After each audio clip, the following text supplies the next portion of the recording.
So, hi everyone. First off, I'd like to have a show of hands.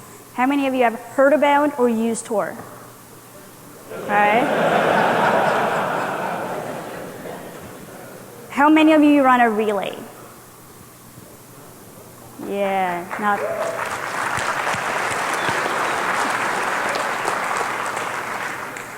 So my talk is about the safety of the Tor network, and it's going to be 3 different topics. We're going to look at network diversity, we're going to look at the relay operators, and we're going to look at malicious relays. My name is Runa Sandvik. I work for the Tor project. The Tor project is a nonprofit. We have somewhere between 15 and 20 employees and contractors right now working full-time on Tor and other projects. And we have volunteers all over the world. We're also hiring, so if anyone's looking for a job, come see me after. The goal of Tor is to promote free speech, free expression, and privacy rights online. And we do that by developing Tor. We also do a lot of education and outreach. Over the past 2 years, we've done a lot of training for journalists. We've met with activists. We have done a lot of work with survivors of domestic abuse. And so we do a lot more than just developing this tiny piece of software. So, sort of like the background for my talk, over the past 2 years, I've had the opportunity to travel a lot. I met with a lot of interesting people. I've met with activists in Beirut. I met with journalists in Istanbul. I've met with university students in DC. And a lot of them have like the same sort of questions about Tor and the Tor network. You know, how safe is the Tor network? Who are the relay operators? What about malicious relays? How much network diversity is there? And what about the CIA, NSA, PRISM, and so on? So if we're going to just comment on one straight off, the CIA does not run Tor. Tor is not a CIA honeypot.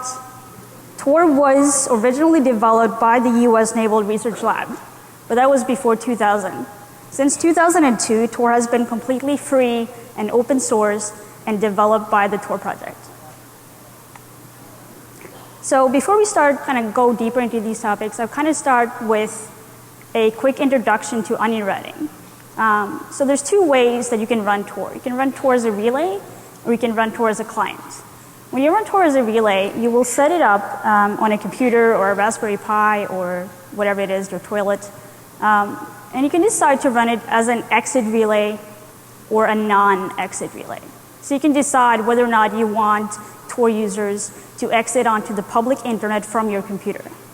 In the case that you're not running an exit, you'll be running what's called a non-exit. And that non-exit could also be what's called a guard relay, which is the first server that users connect to. So running Tor as a client, you download Tor onto your computer, you open it up, and your Tor client will then, first off, download the list. It's called a consensus. Download the list of all the relays in the network. And out of those roughly 4,000 relays right now, it will pick 3 guard relays. And for the next 2 to 3 months, it will only choose between those 3 when it chooses the first hop. So after choosing that guard relay, it will choose the middle relay and the exit relay. And after that, Tor will set up a connection between your computer and the guard relay and negotiate a short-term session key. It will then connect through the first server to the second server and negotiate a second short-term key, and it will do the same for the exit relay. So that when the whole circuit, which is the connection from you to the last, from you to the destination website is set up, the data that you send, for example, I want to visit twitter.com, will be wrapped in three encrypted layers. So you send off the packet from your computer to the guard relay, and the guard relay will then peel off that 3rd outermost layer and see that, okay, the packet came from you and it's going to somewhere else in Tor. So it will send the data off, it will send this blob of data off to the second relay. Second relay will peel off that second layer, see that the packet came from somewhere in Tor, it's going to somewhere in Tor, but that's all it knows. So we'll send it off to the 3rd exit relay, or the 3rd relay, the exit relay, which will then peel off that final layer, see that it came from the middle relay, and see that it's going to twitter.com. So in this model, there is no single hop that will see what you are doing online. Now the challenge here is if someone, the same person owns the guard relay and the exit relay, that person can see what you are doing online. That person can see that you are using Tor to visit twitter.com. Another issue is the exit relay. The exit relay operator can look at any traffic going from her relay to the public internet. And I'll get back to that later on. So at the moment, there's roughly 4,000 relays in the Tor network, pushing around 2,500 megabytes a second in aggregate. And you would think that 4,000 relays, we have like 600,000 daily users. And you think that 4,000 relays is a good number. But if you look at this graph, it shows that out of those 4,000, only 1,000 of them are exit relays. And only 1,000 of them are guard relays. So when your Tor client is trying to choose which servers to send traffic through, it only has 1,000 or less options for the first hop and the third hop. So I figured a lot of you will probably want to know about how Prism or other spying programs affect Tor. And Tor was originally designed to protect government communications, to hide where you are and who you're talking to. So Tor can't hide the fact that you're talking, how much you're talking, or when you're talking. But Tor can give you location anonymity. If you're here at DEFCON and you're using Tor to connect to Twitter, Twitter will see that you're the one logging on because you have a username and a password, but they won't know that you're here. So in the, like I mentioned, if the same person owns the guard relay and the exit relay, they can see what you are doing online. And recently, it's sort of, after Snowden leaked all of these documents, we learned that there are countries colluding, there are countries working together on other spying programs. So now the concern is not so much who's running the relays, but who owns the links. Who controls the ASs? Who controls the internet exchange points? Right? It's not necessarily about the relays. So this kind of all fits into whether or not we should consider different threats, if we should reconsider the threat model for Tor. And so this is a paper that is, it will be published later this year that a group at the US Naval Research Lab worked on. It's called Users Get Routed, Traffic Correlation on Tor by Realistic Adversaries. So they took Tor the way it works right now and looked at what happens if you're sending your data through relays that happen to be controlled by the same entity, by the same AS, or in similar internet exchange points, or by countries that are now known to work together on different spying programs. We are sort of considering how we can approach this. We're sort of trying to figure out if changing the way Tor selects relays is something that we should actually do, or if users are safer now than if we were to choose a different algorithm. So that is ongoing research right now, what is worth considering, I guess, when you're using Tor. So that sort of fits in with the topic of network diversity. You probably can't see that table, but so all this data is public, and this one is from Compass, COMPASS.torproject.org, and it shows the likelihood that you will have your guard relay, your middle relay, and your exit relay in different countries. So at the top of the list, there's a 25% chance that your first server will be in the US. There's a 23% chance your middle server will be in the US. And there's a 34% chance that you will exit in the US. And below that, there's a 29% chance that you will enter in Germany, that your middle relay will be in Germany, but only a 6% chance that you will actually exit in Germany. On the top of the list is US, Germany, Netherlands, France, Sweden.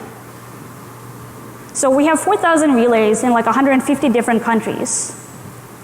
But Tor will look at the relays that are offering the most bandwidth when choosing which relays to use for its path. It doesn't look at the countries. It looks at the bandwidth. And so the more bandwidth you offer, the more likely it is that users will actually pick your relay. But that means that we may not actually have as much diversity as we would like to, because all the relays are in countries like the US and Germany where bandwidth is free and where hosting providers are actually happy with us setting up relays. So I wanted to figure out, who the relay operators are. I wanted to see if I could answer the question of, has the NSA ever set up a Tor relay?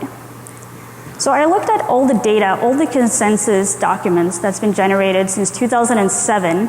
It's all on metrics.torproject.org. And I tried to figure out, who owns the IP addresses. That was sort of my starting point. Who owns the IP addresses for all of these relays? And I did not find any government entities running relays. That means, well, one, they're not running any relays in their own data centers, but also that maybe they're not running relays at all. We now know about all of these spying programs. We know they have access to links to internet exchange points.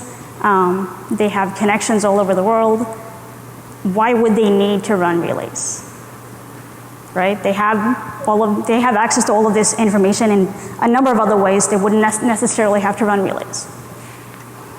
A couple of sort of interesting observations or relays that did pop up was TBREG. If you used Tor back in like 2008 and you're on our mailing list, you will have seen this name pop up. So TBREG was the nickname of a few Tor relays that were running inside China.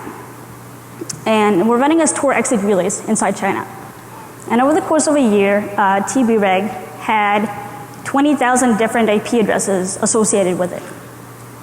Now, I don't know who inside China would have access to, well, one, be able to set up a Tor exit relay, and two, have 20,000 different IP addresses in a year.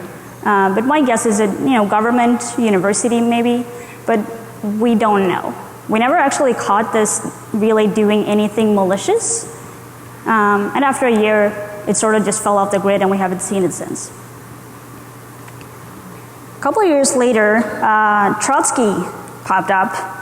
Was the name of a couple of thousand relays in Eastern Europe, all running on sort of dial-up, or at least offering very, very, very little bandwidth to Tor. So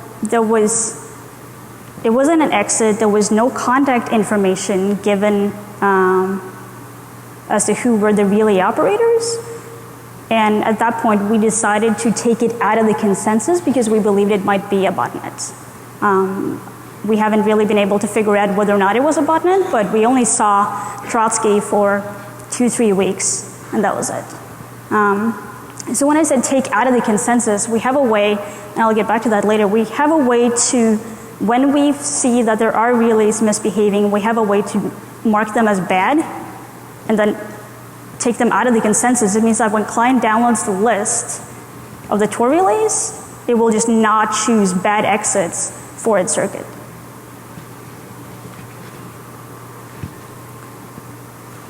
So Orbot Orbot is the Tor for Android. So you can run Tor as a client on your phone or your tablet, and you can browse through Tor. You can also run Tor as a relay on your phone or set up a Tor hidden service. And I saw a number of nicknames, a number of relays with the Orbot nickname popping up in the Middle East. There are a lot of users with mobile phones, with smartphones, and apparently a lot of them set up relays a couple of years ago as well. So there are a lot of different groups sort of running relays. There are those who run relays on a Raspberry Pi. There are those who sort of try and run bigger groups of relays. In the case of Orbot or Trotsky or TBREG, they may or may not actually be malicious. Then there's the groups that are sort of supporting the Tor network in a completely different way, and in a very, very good way. So who's heard of torservers.net? Some. Okay, so torservice.net is a German nonprofit whose only goal is to increase network diversity. They will take donations and spend that money on relays for the Tor network, primarily Tor exit relays, which is when you saw the list of, there's a 23% chance that you'll exit in the US or in the Netherlands. Most of those relays actually belong to torservers.net. So when you're using Tor, you are more likely to end up using a relay owned by torservers.net or one of the other groups that I'll show, because they're running so many relays and because they're offering so much bandwidth. So you're more likely to use relays that are run by people that we trust rather than some random guy in, I don't know, the UK, for example. The Chaos Computer Club is sort of similar. They also run relays offering a lot of bandwidth. I think in the list of, if you create a list looking at which relays offer the most bandwidth, Chaos Computer Club would come up as number 2.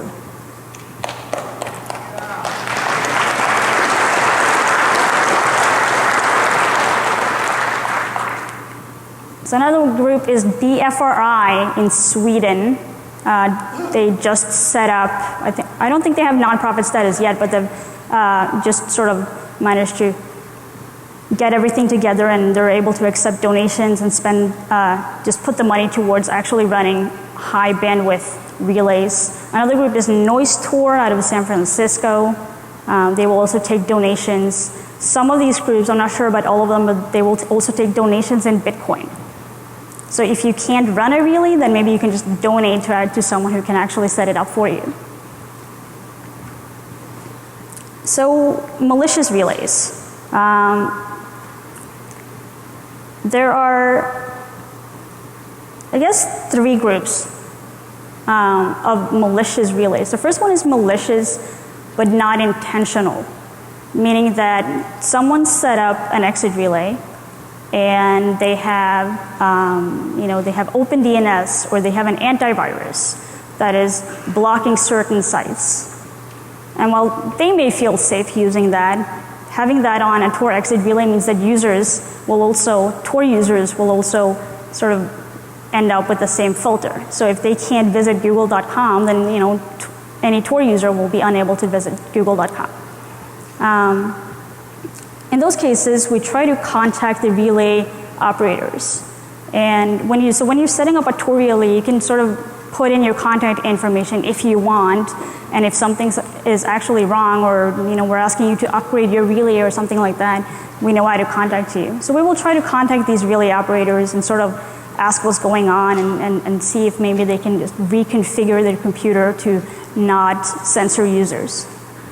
The second category is straight up malicious. Those that try and strip off SSL or do some other sort of man in the middling, or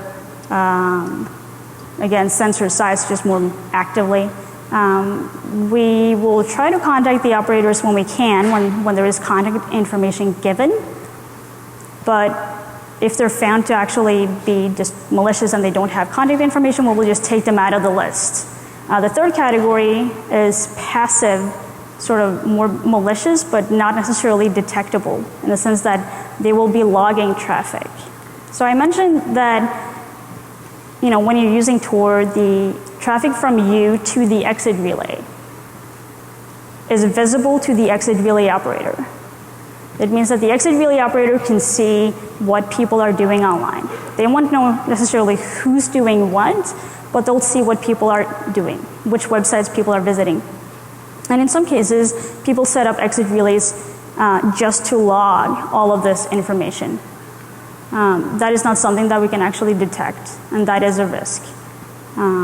Just a risk to be aware of, but I would say that it's probably safer to use Tor than not these days. So a question I often get is, how bad can it get? Say that you're using Tor, you happen to head up on a malicious exit relay, how bad can it get? My answer is that it depends. I know that's usually an answer that you'd hear from a lawyer, but it really does depend on what you're doing and for how long you're doing it and whether or not you're actually logging on. Say, you're using Tor to access Twitter. You go to twitter.com and your browser gives you a warning about a fake SSL certificate. Now, if you choose to accept that certificate and log on, you're giving the adversary, the attacker, your username and your password, and you have lost. And that is true regardless of if you're using Tor or not. In the other case, if the person is just logging traffic and you're not logging in anywhere and you're not communicating any sensitive information, then that person will just get lots of random data, lots of websites that you're visiting, but not necessarily a way to tie that back to you.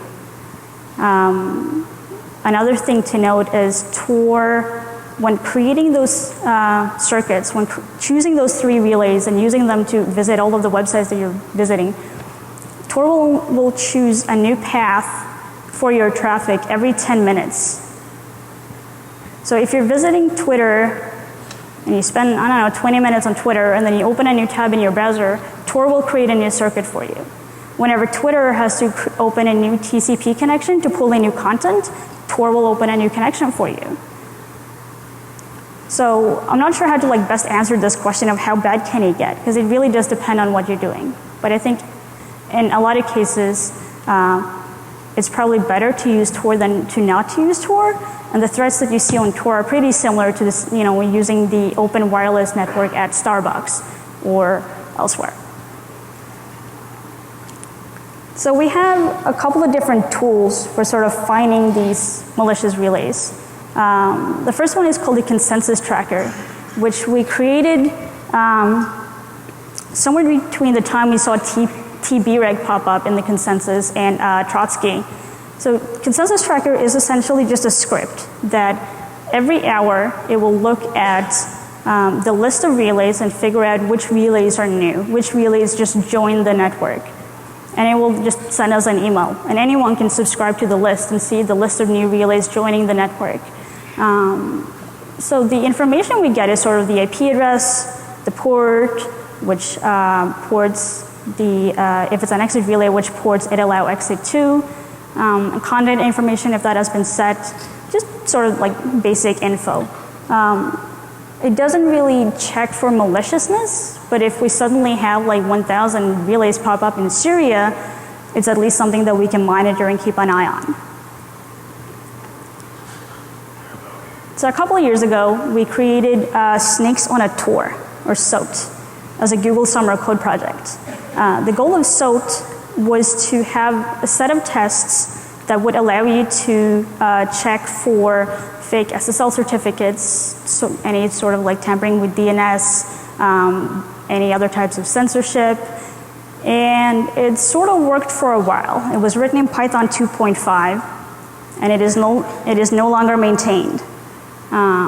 So for the past probably 2-3 years, we've been working on another project called UNI, the Open Observatory for Network Interference, which if you run what's called UNI Pro, the client, it will check for censorship, essentially.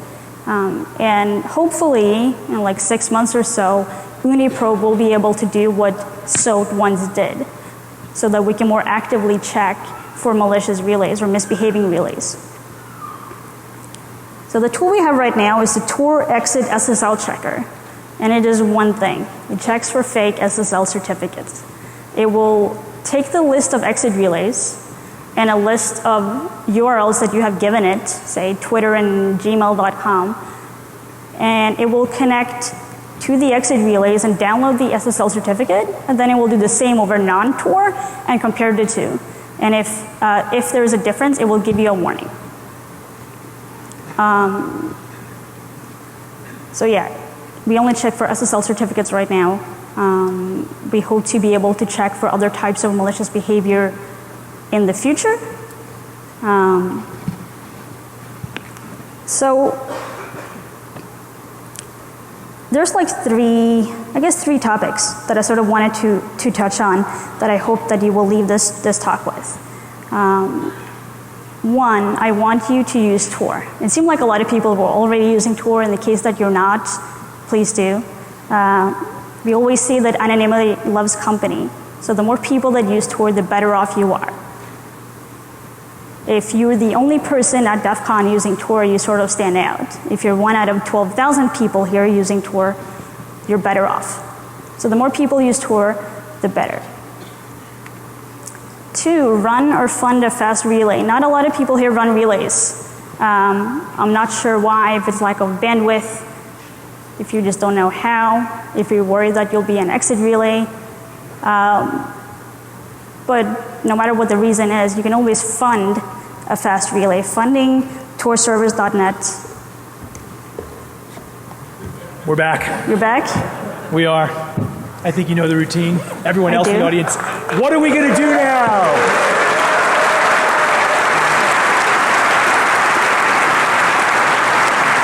That mic is dead, Paul. Back house, back house. I have the mic, actually. That mic is, just yell. Well, can I just get really close then? No. Okay. Just talk really loud. That was a good answer. Okay, you all know the routine. What are we going to do?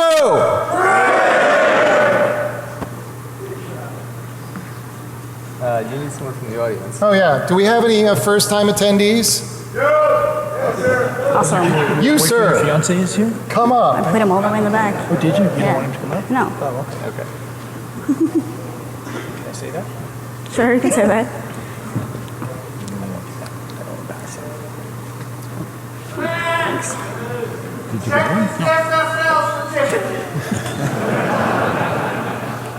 All right.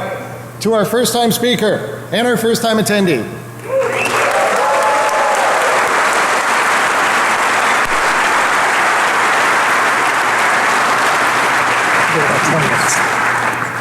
I got a lot of time for questions. We're suddenly like the Keystone Cops. I sort of wish I had started with that. You can run or fund a fast relay and help increase network diversity. Or you can run an exit scanner or help us improve the ones that we already have. And help us find misbehaving relays. So at this point, being first-time speaker at DEFCON and sort of talking a lot faster than I usually do, I have a lot of time for questions. So if you have questions, you can line up with the microphone up front. Is it safe legally to run an exit node if the people on the network are doing illegal things?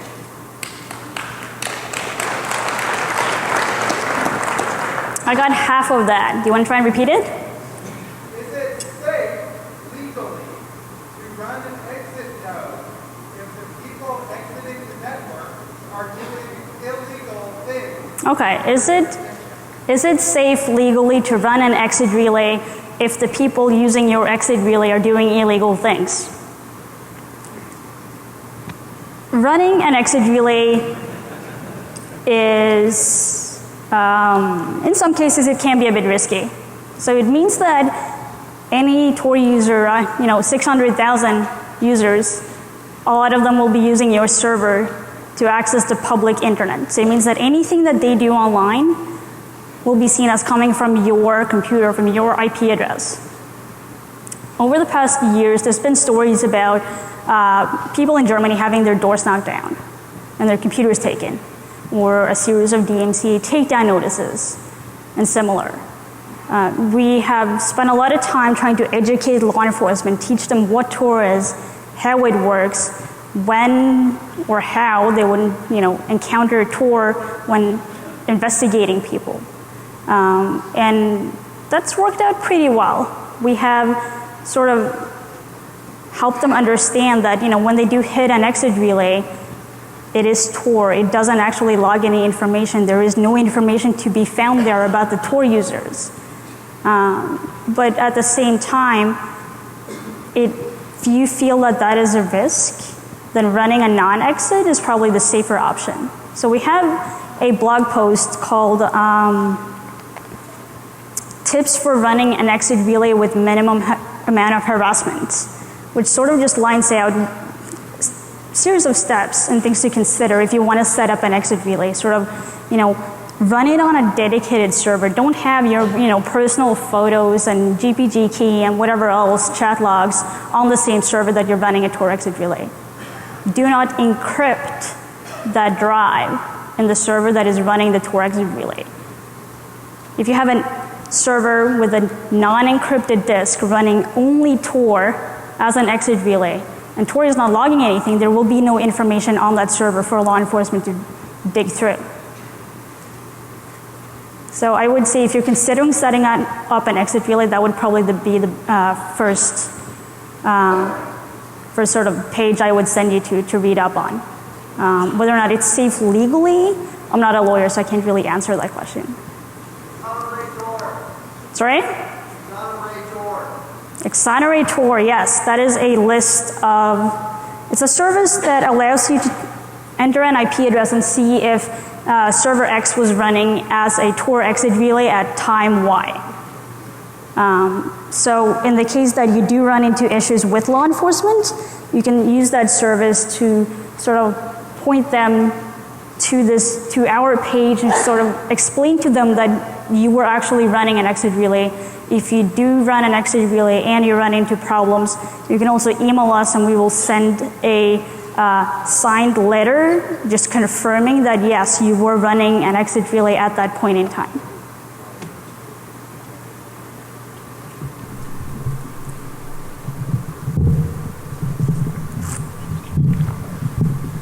So there's hidden entrance nodes via bridges. Has there been any look or work into having hidden exit nodes in a similar way? So having hidden exit nodes? Yeah. So question is about bridges. The image that I showed of how Tor works that mentioned the guard relay, we also have something called bridges, which is similar to the guards, just that they're not listed on the internet. You can't find a list of every single bridge, which means that if you're in China and you need to connect to Tor and Tor is being blocked, then you can use a bridge instead. I'm not sure if we have even considered hiding the exit nodes. I'm not sure if that would actually be a good defense. It sort of seems to me like it would be just a bit of an arms race. You know, we would hide them, someone would find them, and it would continue from there. Sure. What about running relays in the cloud, and how, or like for instance, if there are just a whole bunch of cloud-based, like Amazon AWS-based relays, what does that do to your network diversity? Okay. Relays. So with Amazon specifically, you are allowed to run a bridge. Running a relay is also allowed as per their terms of service, but you will be paying too much money for bandwidth. You just don't want to do that. And an exit relay is not allowed in their terms of service. But if someone were to suddenly set up thousands of relays to join the network, I'm not sure it would help the diversity too much. So Tor will only pick fast relays to use for its circuits. So if you have like 1,000 sort of slow relays joining the network, then we would have 1,000 sort of slow relays joining the network. I don't think it would do much to users. My question's pretty specific regarding, are you aware of whether or not Google Fiber's terms of service restrict you from running an exit relay or not? Sorry, if? Google Fiber's terms of service, would that restrict you from running an exit relay or not? I don't know. If anyone from Google is here who can answer that question, then we would all like to know. No servers on Google Fiber. They probably say no. No servers at all? If anyone from Google is here, then I'd like to talk to you. No computers on Google Fiber.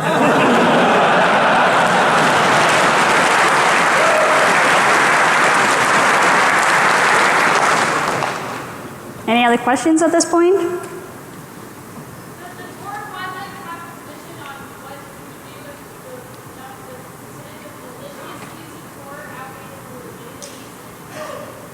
I didn't hear the full.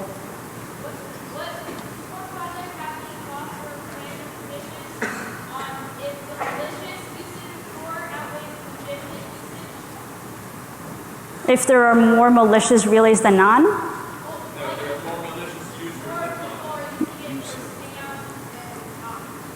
Okay, if there are more bad users than good users. Okay. We don't know. I mean, so you go to our website and you download Tor, and the only thing that pops up in our Apache logs is that someone visited Tor.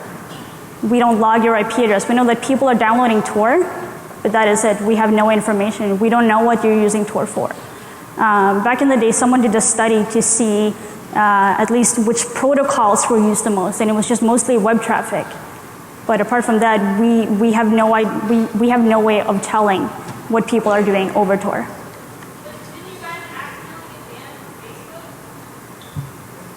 We were accidentally banned by Facebook, yes. The issue that was a month ago, okay, so it does happen. So someone used Tor to sort of try and scrape content from publicly available content from Facebook, and Facebook sort of accidentally blocked a ton of Tor exit relays. So it does happen, but like we have no way of telling how often it happens or how many users are actually misbehaving that way. Can you speak to onion services? What about hidden services? Can you briefly detail what they are? Okay. Tor hidden services, dubbed by the media as like dark web, deep web, is a way of hosting content anonymously over Tor.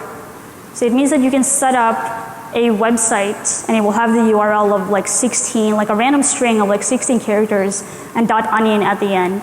And it will only be accessible over Tor, and no one will know that you are the one hosting the site. And you will not know who's visiting the site because everything is over Tor. The content cannot be censored. We cannot find out who's actually running Tor hidden services. And so it's sort of just anonymous hosting in a way.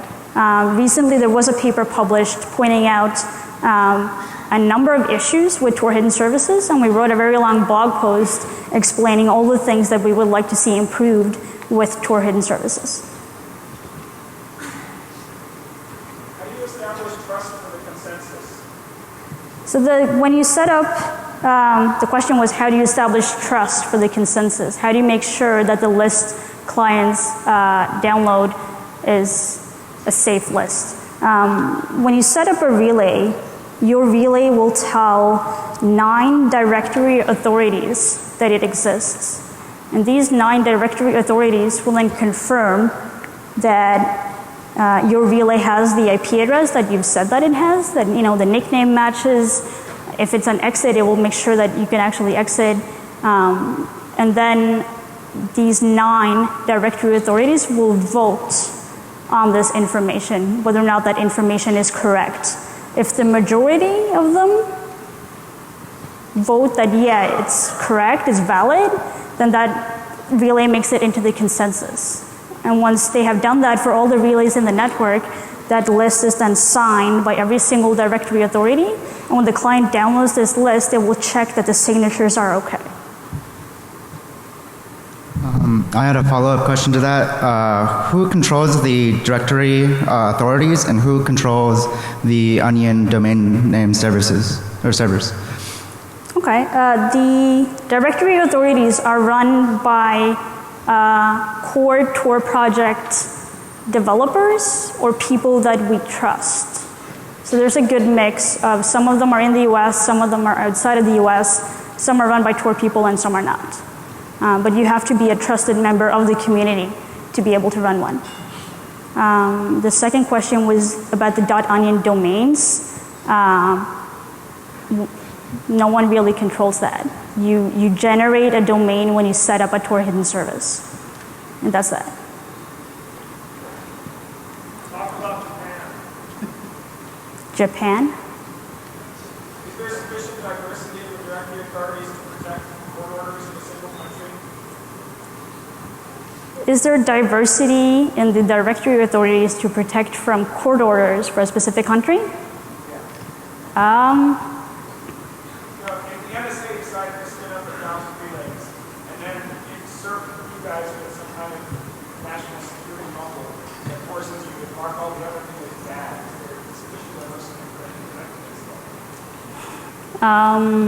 If the NSA served us with any type of letter to mark relays as bad and to effectively redirect all Tor traffic to the NSA, then we just wouldn't do it.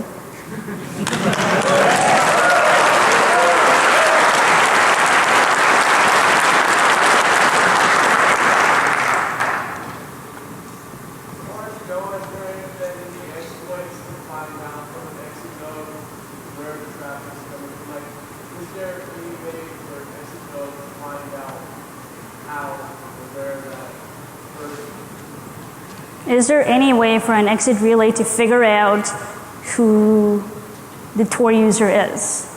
No. So the only information that the exit relay has is that people are doing stuff, that people are watching, videos of cats. So the only thing that you can do if you were to attack Tor users would be to make sure that you are that first hop, that you are the guard relay and that you are the exit relay. And doing that when targeting a person seems really, really difficult. I mean, I'm sure you have, or at least the NSA maybe probably has way better options to actually target people than to try and spin up 1,000 Tor relays.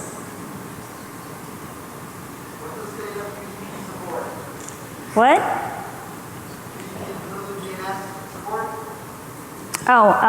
So Tor is TCP only right now. We have a proposal for UDP, but I'm not sure what the status is. I don't think we've done a lot of work on that for a while. We have done more work on getting Tor to play nice with IPv6. How about hardware integration? Sorry, hardware. Can you repeat that? hardware integration? Hardware integration, okay, thanks. So we have a project called the Tor router, which the goal is to just take like a stock router and put Tor on it and make sure that, it sets up a wireless network where everything that you do on that wireless network is sent through Tor, and that it is also running as a bridge or a relay, or an exit relay, for example. That project will probably be announced in about 6 months. There are other projects like the Onion Pie? I know Freedom Box has sort of worked on some stuff.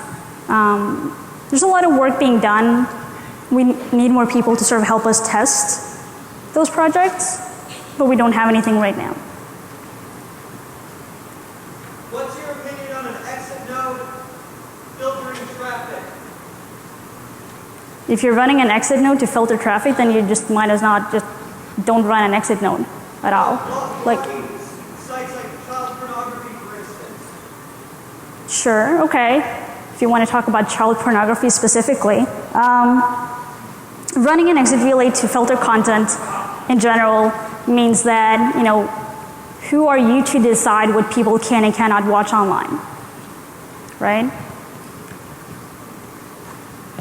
So you obviously, I think we all agree child porn is bad.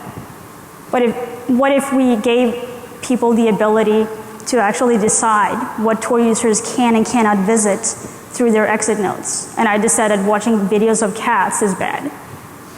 So suddenly I am censoring a number of Tor users who wanted to look at totally legitimate things. So we just decided that we shouldn't decide what users can and cannot watch. It also means that we cannot be asked or forced by anyone to censor anything or give out any type of information. We don't have anything. We don't control the network. Users do.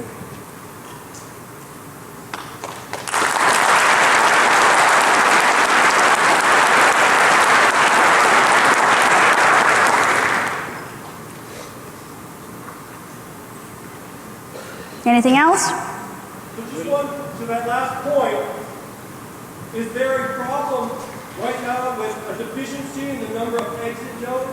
Like if I can run an exit node by filtering certain sites, like child pornography sites that are illegal where I am, if my jurisdiction that prevent me from running a node, do you think it's worth running an exit node under that situation? Are you guys desperate for exit nodes? We are desperate for exit nodes, but we would prefer exit nodes that are not touching user traffic regardless of what it is.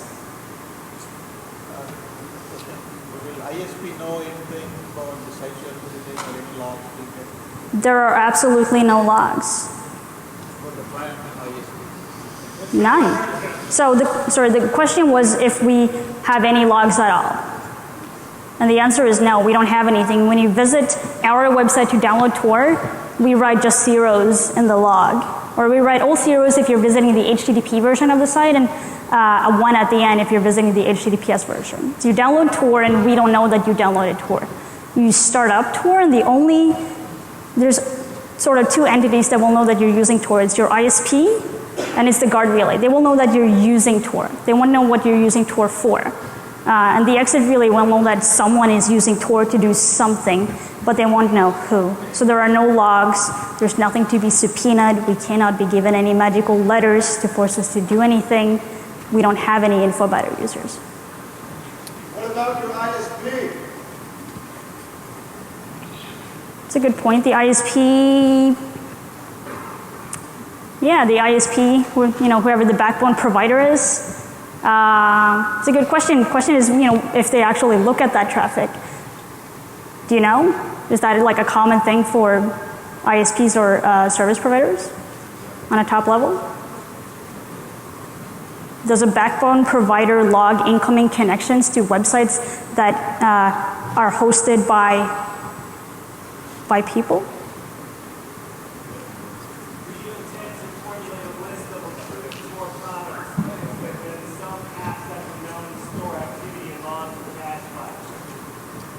Sorry, if we're going to put together a list of Tor projects,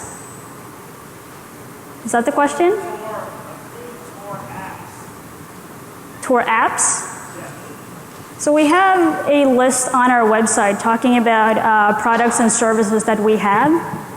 And if you're not in that list, then it is not a project that is maintained or developed by the Tor project. Have you ever seen Tor exit nodes attacking browsers? No, I have not seen any Tor exit nodes attacking browsers. So for users running like the Tor browser bundle, what safeguards are in place to prevent the exit relay from serving up like a malicious twitter.com and sending some sort of malicious program back to their computer to kind of make a connection on the open web? So if there are any restrictions on? Well, like what kind of protections are there? So the Tor browser bundle blocks a lot of things by default, like Flash and Java and some JavaScript and things like that. But that is it. If an exit relay is actually able to inject a very specific type of exploit into the user's traffic, then there are no, if you can do that without Flash or Java or getting the user to open an attachment, then yeah, okay, you win.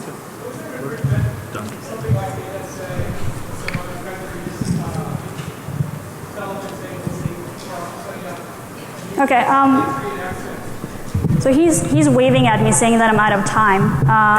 So I figured we can meet in the chill out room if you have more questions and we can kind of continue there. Thanks.